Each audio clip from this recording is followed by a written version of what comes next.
Sejam bem-vindos. Começamos aqui mais um episódio de Transformar Portugal.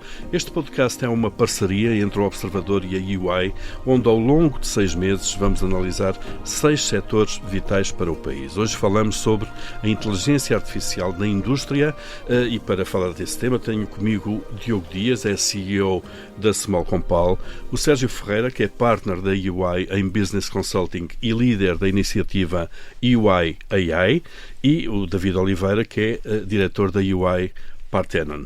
Obrigado a todos. Eu sou o Paulo Ferreira, dou-vos as boas-vindas. É um gosto recebê-los aqui. Diogo Dias, começando por si, a Small Compal tem sido pioneira na adaptação digital do negócio, que é um negócio industrial, conhecemos todos a empresa. O que é que mudou desde o início desta jornada na vossa operação? Sei lá, se nós recuarmos 5 anos, por exemplo, que comparações ou que diferenças é que vemos? Bom, muito bom dia, muito obrigado pelo vosso convite e pela oportunidade de partilhar um pouco daquilo que nós fazemos na Small Compal. Eu diria que muita coisa mudou ao longo desta jornada tecnológica, mas se tivesse de sintetizar, diria que a principal transformação foi a capacidade que hoje as empresas têm, as empresas, as organizações, as associações, o que for, de converter dados que sempre existiram em informação estruturada, essa informação em ação concreta e, finalmente, essa ação em valor mensurável. Esta é a grande transformação. E este é o grande contributo à transformação digital da inteligência artificial numa empresa com as características da Small Compal. E esta matéria é transversal à organização, desde o conhecimento do consumidor, à gestão dos clientes, à gestão dos canais, de pessoas, à logística e também às operações industriais. Industriais, claro. Relativamente aqui à segunda parte da questão, há 5 anos uma equipa de produção trabalhava sobretudo com indicadores históricos, a posteriori. Grande parte da informação operacional chegava com atraso, tinha baixa fiabilidade, exigia validação manual e implicava uma forte dependência da experiência de cada um, da experiência individual. Hoje o cenário é substancialmente diferente. Nós conseguimos acompanhar a fábrica em tempo real, com dados fiáveis, provenientes diretamente das linhas e, de facto, atuar durante o próprio turno da produção e não apenas no final do turno, a pensar no próximo turno. Com os projetos que temos de melhoria do OEE, que é o indicador de eficiência que comumente aceito e que acompanhamos, ele hoje é suportado por redes móveis 5G. Nós fizemos uma parceria com a NOS, que tornou a nossa fábrica de Almeirim a primeira fábrica 5G em Portugal. Isto foi iniciado em 2020-2021. Tem seguramente uma série de sensores ao longo do processo. Exatamente. Nós monitorizamos hoje 16 linhas de enchimento em tempo real, com detecção imediata de paragens, microparagens. Há algo que anteriormente eu diria que não era possível com o mesmo nível de detalhe, granularidade e com a mesma velocidade. Diria que na prática 3 mudanças foram aqui determinantes. Primeira, visibilidade. Operadores, equipas de manutenção e de qualidade passaram a dispor de informação operacional no momento certo, ou seja, o estado da linha, as paragens, as microparagens, o rendimento, os desvios de qualidade, entre outros indicadores que são críticos numa operação industrial. O segundo é o ritmo da decisão, a velocidade com que se consegue tomar decisões, muito mais rápido. Claro. Nós evoluímos de uma gestão baseada em relatórios para uma gestão orientada por sinais e por indicadores, com capacidade de intervenção, eu diria, quase imediata. Claro. Em terceira, colaboração, ou seja, produção, manutenção e qualidade deixaram de agir com base em percepções e passaram a discutir factos. E isso reduz muita fricção entre equipas e entre equipas de diversas áreas, reforça a colaboração e acelera, de facto, a resolução de problemas. Muito bem. Ganhos de eficiência, já lá vamos depois trazer à conversa agora também o Sérgio Ferreira.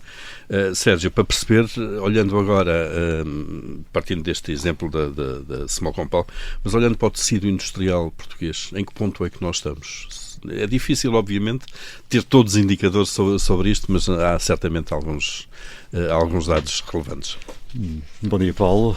Muito obrigado, Diogo, por ter aceito o convite para estar aqui hoje connosco. Olá, David. E bom dia a todos aqueles que nos ouvem. Deixa-me dizer-te que acho que este exemplo que o Diogo acabou de partilhar é claramente um exemplo paradigmático e também que demonstra a substância daquilo que está a acontecer. Por isso, aquilo que nós vamos observando no dia-a-dia, dos contactos que temos com os diferentes setores da indústria, mas também daquilo que são os projetos que vamos desenvolvendo, aquilo que o setor e os indicadores nos dizem é que já ultrapassámos largamente a fase de testar teorias e passámos claramente a provas reais e ambiente real de transformação daquilo que é a operação, em especial no chão de fábrica, potenciado por inteligência artificial. E por isso aquilo que nós sentimos é que o nível de maturidade e de investimento varia ainda significativamente no mercado. Agora, parece claro, e este exemplo da Small Compal consubstancia isso, que há uma transição para aquilo que nós chamamos fábricas orientadas por dados, ou Data-Driven Factories. E por isso deixou de ser uma experiência de vanguarda e passou a ser claramente um imperativo quase de sobrevivência e eficiência para as organizações face à pressão de mercado e competitividade que hoje vivemos. E a indústria transformadora é, aliás, a grande locomotiva, do nosso ponto de vista, para esta transição digital em Portugal.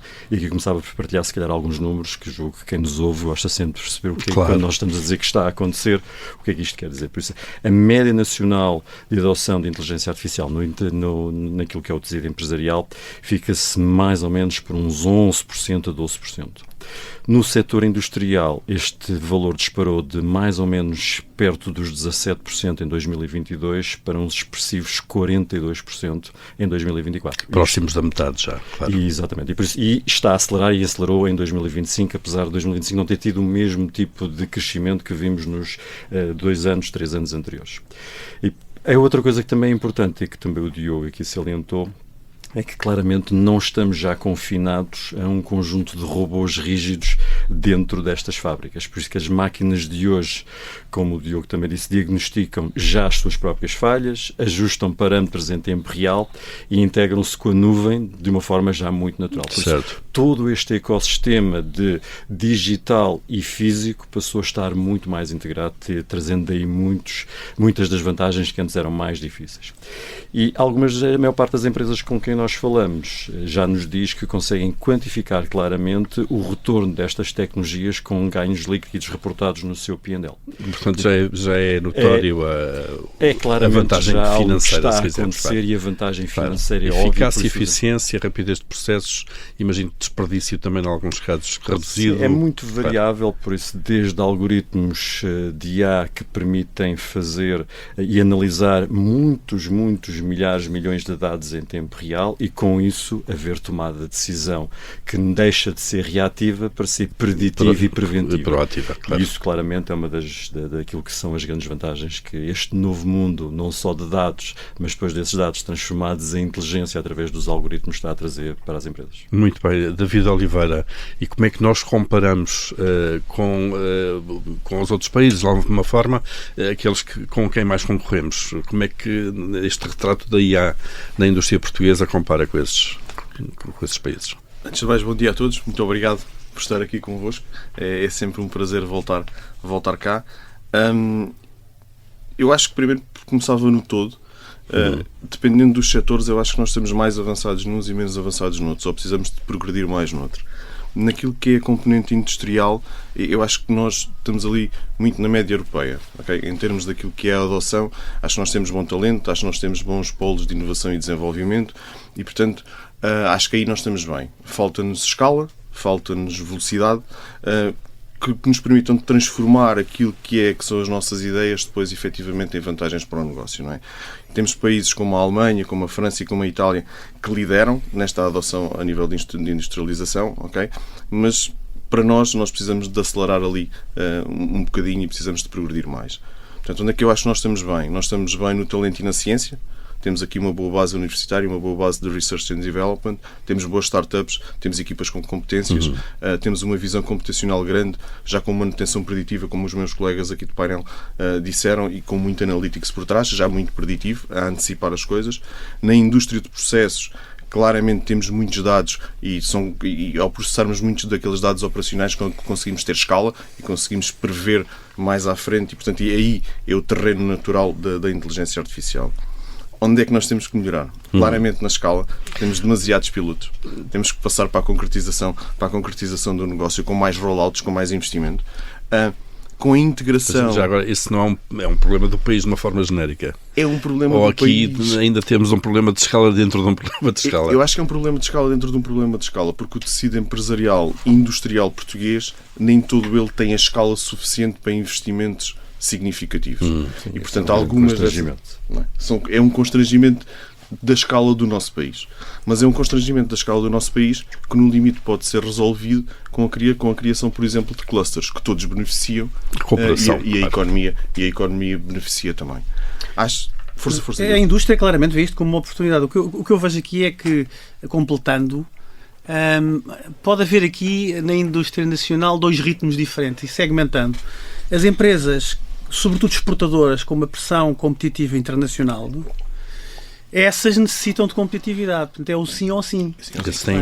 Comparam com as outras. Portanto, se querem concorrer no mercado internacional, ou são muito eficientes e adotam este tipo de tecnologia, ou saem do mercado. E, portanto, vejo um grande esforço dessas empresas a quererem se manter competitivas e, de facto, a adotarem inteligência artificial, a adotarem tecnologia, a adotarem algoritmos, a adotarem toda esta Big Data, enfim, toda esta nova tecnologia às suas indústrias, exatamente para se manterem competitivas. Há outras que já não estão tanto numa concorrência internacional, um pouco mais atrasadas. Portanto, eu vejo aqui uma indústria um bocadinho a dois ritmos. Aquelas com pressão internacional. Que nós chamamos uma curva em J, que é, à medida que a dimensão da empresa cresce, a adoção da inteligência artificial também cresce da mesma forma. Por isso é que eu digo que é um J. Por isso é como se fosse uma curva, não diria exponencial, mas claramente acelera, obviamente, com a dimensão da empresa. E com a exposição aos mercados externos. Muito mais baixa a adoção e o retorno no tecido de pequenas e médias empresas, que é claramente aquilo que é a maior porcentagem de empresas em Portugal, mas nas grandes empresas é onde nós sentimos que a inteligência artificial e a sua adoção em escala está a ganhar já a dimensão. Claro, David. Deixa-me só dar aqui uma nota, que é uma coisa que eu acho que nós temos que aqui melhorar também, e era um ponto que eu gostava de focar, que é a integração da inteligência artificial com o negócio. Ou seja, hoje, em alguns momentos, a inteligência artificial ainda é vista só como uma peça tecnológica. E não pode ser. A inteligência artificial tem que ser parte integrante do modelo operacional. Porquê? Porque só assim é que o negócio como um todo beneficia daquilo que são as vantagens da adoção de uma tecnologia que depois conecta todos os pontos do negócio e que permite atingir os objetivos que quer o Diogo, quer o Sérgio estavam e há outro paradoxo, se calhar, só para trazer mais alguns números que são sempre interessantes, temos um paradoxo claro entre aquilo que é a adoção da inteligência artificial naquilo que é o negócio nas empresas e a adoção pessoal. Por isso temos uma das taxas mais altas na Europa de adoção de inteligência artificial enquanto pessoas, mais de 80%. O recurso aos motores. O recurso, claramente, aos denominados Frontier Models, os ChatGPTs, os Geminis. Claro. Mas depois esta adoção dentro das empresas está muito mais lenta. Que também é mais complexa essa, não é? Não é só mais, é uma questão de receio sobre o que é que estamos a pôr na mão dos nossos colaboradores e o que é que eles vão fazer com esse poder e com a informação que têm disponível dentro de casa. E por isso há aqui um tema de literacia e explicabilidade da inteligência artificial que precisa de ser acelerada dentro das organizações. Certo. Diogo Dias, voltando aqui ao caso concreto da Small Compal, concretamente que tipo de decisões é que passaram a tomar de forma diferente graças de facto a esse trabalho de monitorização de dados em tempo real e todas essas ferramentas? Como eu referi há pouco, a grande mudança foi de facto termos deixado de tomar decisões reativas a posteriori para passar a atuar proativamente e muitas vezes até preventivamente. Com dados em tempo real, nós conseguimos aumentar a eficiência medida pelo OEE, que é esta medida de eficiência, em cerca de 10% na nossa fábrica de Almeirim. Para termos aqui uma noção, isto corresponde a um aumento de capacidade para o mesmo número de equipas e para os mesmos equipamentos, para o mesmo tempo de produção. Sem aumento de capacidade instalada. Sem aumento de capacidade, claro. E sem usar mais sábados ou domingos, nós conseguimos produzir mais 13 milhões de litros, o que é significativo. Porquê? Porque reduzimos o desperdício em 15%, graças à detenção precoce aqui de desvios operacionais e atuação mais rápida na linha, porque eliminámos uma série de registros manuais, ganhámos cerca de 4.220 horas. Isso tudo contabilizado à hora, sim, claro. Sim, 4.220 horas de trabalho que antes eram gastas em validações manuais e consolidação de dados. Portanto, passou a ser feito de forma... Pela máquina, claro. Pela máquina. E também tomar decisões de planeamento e melhoria contínua com base em informação consolidada e fiável, algo que antes podia ter um delay, enfim, eu diria que até uma semana. Hoje conseguimos tê-la, enfim, em minutos. Hoje, quando há qualquer desvio, nós sabemos exatamente o que aconteceu, como aconteceu, quando aconteceu, porque é que aconteceu, o que acelera muito a implementação de medidas corretivas no chão de fábrica. Mas eu diria que aqui o ponto-chave é que a utilização de algoritmos de inteligência artificial, ela não substitui, isto é muito importante, não substitui a equipa de chão de fábrica. Ela, de facto, dota a equipa de melhor capacidade para decidir, capacita a equipa para ser muito mais produtiva e ter, de facto, um contributo ativo naquilo que é a estratégia da empresa, que é ser cada vez mais produtiva, ser cada vez mais competitiva. Já vamos falar desta dualidade que muitas vezes existe. Bom, chegam as máquinas e vão-se as pessoas todas embora. Sérgio, pegando neste tema de pessoas, obviamente que as pessoas não vão ser despedidas por causa das máquinas, pelo menos não vão ser totalmente substituídas. Mas é possível, de facto, nós já falamos aqui da manutenção preditiva, otimização de linhas, gestão de energia, por exemplo, redução de desperdício. É possível medir aqui onde é que há maior retorno, ou pelo menos onde é que ela é mais rápido e mais tangível? Sim, obviamente que sim. Por isso, dos projetos que temos vindo a fazer, e todos muito nestas áreas, quer da manutenção preditiva, tal como o Paulo disse, da otimização de linhas e controle de qualidade, e naqueles onde temos conseguido também observar enormes ganhos, são no Digital Twins. Por isso, aquilo que são os gêmeos digitais, não só de equipamentos, mas depois das próprias fábricas e da operação. Eu acho que a prevenção de tempo de inatividade, o downtime, via manutenção preditiva, é claramente um daqueles que está muito maduro. As áreas de inteligência artificial tradicional estão claramente muito, muito maduras e com muita experiência. Por isso nós hoje acabamos por ter muito ruído pelo advento da inteligência artificial generativa, mas nós temos claramente algoritmos de inteligência artificial para a manutenção preditiva disponíveis há muitos décadas. Já houve uma grande evolução a esse nível. Sim, claro. E a implementação destes algoritmos na manutenção consegue, naquilo que nós temos vindo a ver, eliminar até 54% mais ou menos das causas raízes responsáveis pelas paragens imprevistas. E isto quer dizer que evita em média 4 horas de inatividade por interrupção e aumenta claramente a disponibilidade global daquilo que é o chão de fábrica. Por isso há aqui, obviamente, ganhos muito significativos e de forma transversal em todos os setores da indústria de produção e manufatura. Outra das áreas onde também vemos ganhos muito significativos tem a ver com a erradicação do desperdício, por isso aquilo que é matéria-prima e capital.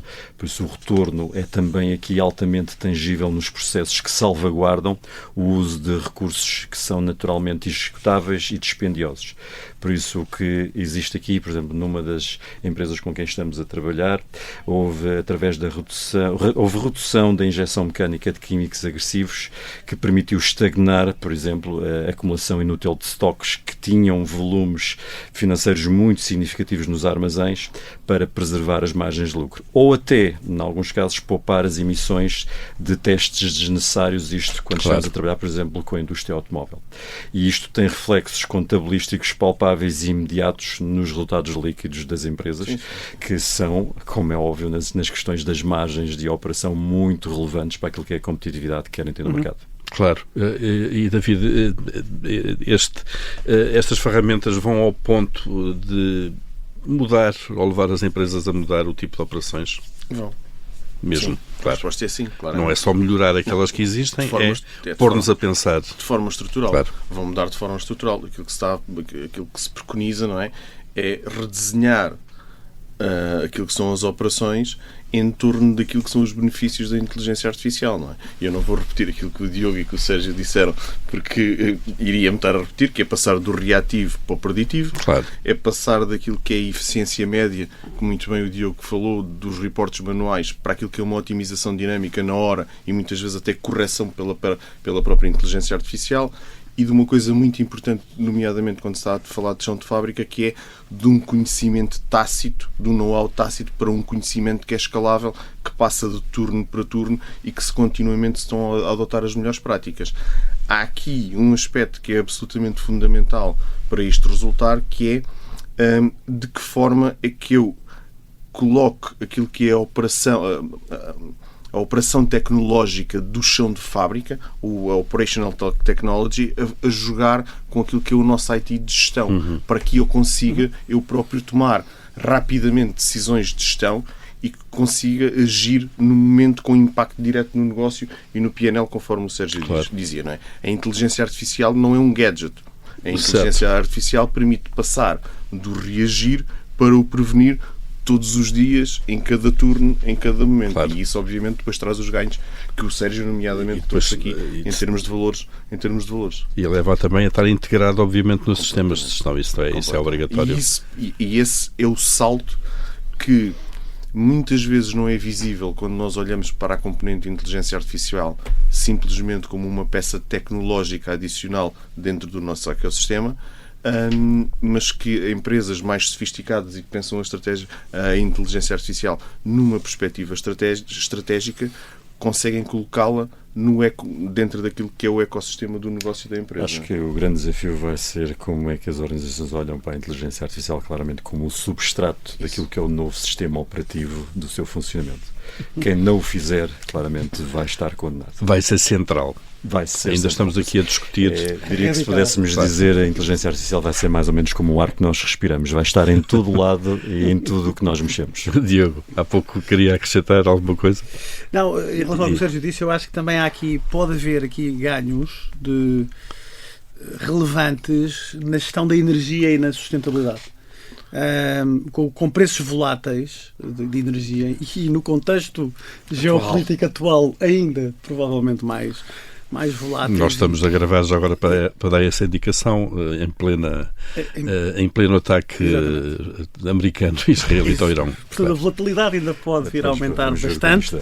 E também com metas de ESG, eu diria que a otimização do consumo e picos pode ter aqui um retorno muito tangível e relativamente rápido vindo da redução dos custos energéticos. Nós na Small Compound já temos um volume e qualidade de dados necessário que nos permite começar a trabalhar previsibilidade e integração de dados e perspectiva de evolução de preços futuros, que nos permite aqui adotar algoritmos mais evoluídos para identificar momentos favoráveis, por exemplo, de fixação de preços para compras com a nossa sazonalidade. Isso pode ter aqui um impacto com alguma materialidade. Pois, e vocês trabalham muito nos mercados de matérias-primas, não é? Sim.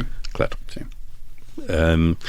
E Diogo, há resistências quando se dão estes passos para introduzir tecnologia. Lá está, substituindo algumas atividades que eram feitas por pessoas, não é? Como é que se gera isto numa empresa? Em qualquer processo de mudança há resistência. Acho que isso é inerente ao humano. Eu diria que as resistências são legítimas. Uma área industrial funciona tipicamente com rotinas e qualquer mudança mexe com uma sequência de procedimentos implementados. Isso normalmente cria... A primeira reação é uma reação de alguma resistência. Felizmente, na Small Compound, nós temos uma cultura e uma equipa que gosta de ser desafiada, que gosta de sair da sua zona de conforto para conseguir produtividades crescentes. Mas aprendemos bastante durante esta jornada. Isto não foi um walk in the park. Isto foi uma jornada que teve aqui alguns momentos mais difíceis, mas conseguimos, de facto, evoluir. O que é que aprendemos e que posso partilhar? Aprendemos que a adoção fica muito mais facilitada se 3 condições estiverem reunidas simultaneamente. Primeiro, transparência. Transparência é fundamental nestes processos. Explicar para que serve, o que mede, o que não mede, trabalhar com muitos dados, com factos. Eu diria que faz naturalmente com que as pessoas possam ter aqui uma sensação de vigilância ou de controlo. A clareza e a transparência com que se desconstrói esta percepção, eu diria que é um fator crítico. Este é um projeto, de facto, para dotar as equipas de mais capacitações, não é para as controlar, não é? Essa percepção só se ultrapassa com bastante transparência e depois com a experiência, com o evoluir, com o tempo, com o verificar resultados positivos, com o celebrar, que já vamos falar sobre isso. É assim que se ultrapassa este tipo de É com a prática, com a demonstração, não é? Claro. O segundo ponto que acho importante e posso partilhar é que, sobretudo em operações industriais, alguma coautoria. Ou seja, quanto mais envolvimento, quanto mais a gestão envolver operadores de produção, de manutenção, desde o desenho, mais buy-in nós temos de toda a equipa. Isto é, não é chegar e apresentar-lhes, não é? Exatamente. Apresentar-lhes ao fato feito. Olhem, tem aqui Isso, agora isso. vistam. Envolvimento na solução. Claro. Exatamente. Trabalhar lado a lado, não é? Muitas vezes as melhores regras e alertas vêm mesmo do chão de fábrica, quem opera todos os dias com as linhas. Claro. E isso é muito importante, essa questão da coautoria. E depois aquilo que em qualquer processo de change management é importante, que são vitórias rápidas e celebração. Celebração é importante, ou seja, escolher um problema real, ou as microparagens, ou os desperdícios, e demonstrar o valor às equipas, mostrando como elas estão a contribuir para a estratégia da organização. É muito importante que as pessoas gostam de qualquer pessoa, eu, o Sérgio, todos nós, gostamos de sentir a nossa, qual é o nosso conhecimento e o nosso contributo para a estratégia da organização. Nós na Small Compal temos um plano estratégico 26-28, o mote é uma Small Compal maior e melhor, e este tipo de processos ajuda as pessoas a perceber como é que elas podem construir uma Small Compal maior e melhor. Portanto, aqui 3 learnings que são boas dicas, que claro. Que gostaria de partilhar. Eu diria que hoje as equipas já encaram estes sistemas como aliados. E essa é a vantagem. Quando vem a confiança vai desaparecendo, não é? Exatamente. Quando vem isto, não é para me controlar, não, isto é para me ajudar a conseguir ir mais longe, a participar de facto na estratégia da organização. E já agora, não leva a que algumas pessoas mudem de função, mas tenham formação para elas próprias operarem de outra maneira. Algumas têm que ser desenvolvidas, e porque quando trabalhamos nestes processos há aqui perfis às vezes que são difíceis de encontrar e de desenvolver. As pessoas têm que ter a capacidade operacional e depois têm que começar a ter alguma capacidade analítica. E portanto nós damos bastante formação e bastante desenvolvimento nesse lado, claro, da analítica, porque eles têm alguns 20, 25 anos de experiência operacional, precisam daquela experiência do analítico para poder evoluir nestes processos mais há claramente uma nova arquitetura do trabalho a ser construída à medida que nós estamos a trazer estes robôs para já digitais, mas também físicos para dentro das nossas organizações. E por isso, quer queiramos, quer não, vai haver uma substituição de algumas destas profissões e tarefas, e por outras. Vamos ter que fazer reskilling e upskilling das pessoas. Reskilling porque vão deixar de fazer algumas das tarefas. E precisam de ser treinadas para fazer outras, não é? Claro. E este processo é um processo em que, de uma forma mais conceptual, aquilo que estamos a ver está-se a redesenhar processos em que temos humanos no loop, em que as máquinas estão a fazer e o humano está a controlar em pontos de decisão para passar para o seguinte, mas à medida que fomos ganhando confiança vamos ter humanos on the loop, que passamos a ser controladores do que eles fazem, mas em alguns casos é humanos out of the loop, por isso não vão ter qualquer tipo de intervenção porque não é necessário. E é nesta nova arquitetura que vai ser importante, e em especial para quem é CEO de uma grande organização e para líder, de como é que faz isto sem perder talento, mantendo aquilo que é a sua força de trabalho e o conhecimento e a capacidade intelectual. Aí é a questão do reskilling e do upskilling que tem que entrar de alguma maneira. E Sérgio, há aqui bloqueios, isto é, não nos falta talento, vocês já disseram há pouco, e o nosso sistema científico dá resposta mais ou menos. Depende de algumas funções. Existe talento, não sei se existe talento na quantidade nas áreas em que nós necessitamos. Paulo, desculpa que interrompi. Não, mas é isso. É importante perceber isso. E investimento inicial, isto é, falta capacidade para as empresas investirem? de alguma maneira? Acho que os orçamentos anuais que nós vemos nas organizações quando estamos a analisar, em especial este último exercício que fizemos no final do ano passado, quando começam mais ou menos o exercício ali por volta de agosto, setembro, em que acompanhamos muitas destas empresas naquilo que são os seus planos de orçamentação e de estratégia para os próximos anos, aquilo que sentimos é que o valor que está alocado para infraestruturas e iniciativas de IA é claramente muito baixo face àquilo que vai ser a necessidade de transformação que existe. E, por isso, Paulo, como tínhamos dito no início, as empresas estão a ficar muito presas a pilotos, a provas de conceito e estão com dificuldade em escalar isto. Na maior parte dos casos, porque os investimentos são avultados. Isto na parte daquilo que sinto que é a parte mais de investimento. Por isso, há claramente dificuldades aqui e é preciso encontrar. Acho que o Governo tem vindo a libertar sistemas financeiros de apoio. Não sei se serão suficientes para aquilo que são as necessidades do tecido empresarial. Olhando para a parte mais interna, eu sou da opinião que existe um déficit de capital humano e de formação interna. Por isso, a literacia, na maior parte dos casos das empresas que eu vou acompanhando, é baixa do ponto de vista da inteligência artificial, o que quer dizer que começaram a utilizar não só estes sistemas mais recentes de frontier models, quase como uma replacement, uma substituição de um Google Search, e não muito mais do que isso, ou seja, os processos de trabalho não estão a mudar. No caso mais do chão de fábrica, o que acontece aqui é que as empresas e os profissionais estão-nos a dizer que a maior parte das empresas, e não é o Small Compal provavelmente não é esse exemplo, mas estou a falar do tecido empresarial em geral, dizem que as empresas não lhe dão formação suficiente para poderem perceber como é que vai ser ou a sua próxima função, ou como é que dentro daquilo que é a transformação trazida por estes novos sistemas que são potenciados por inteligência artificial, qual é que é o poder deles e como é que eles vão dominar o mesmo.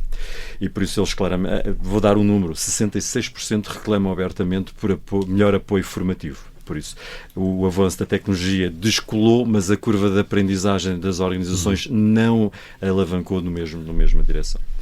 A outra coisa que também acho que é aqui importante é que temos vindo a falar muito do que é a oportunidade, mas existem também um conjunto de riscos associados, em especial naquilo que é as infraestruturas legadas que a maior parte destas organizações têm e os riscos de cibersegurança quando nós estamos a digitalizar cada vez mais o nosso negócio. Ia só comentar um ponto que tu disseste há pouco, Sérgio, que eu acho que é super relevante, que é o tecido empresarial português. E efetivamente existem alguns incentivos governamentais nesse sentido, não é? Mas acho que o próprio tecido empresarial português se calhar compete demasiado entre ele e deveria competir cooperando.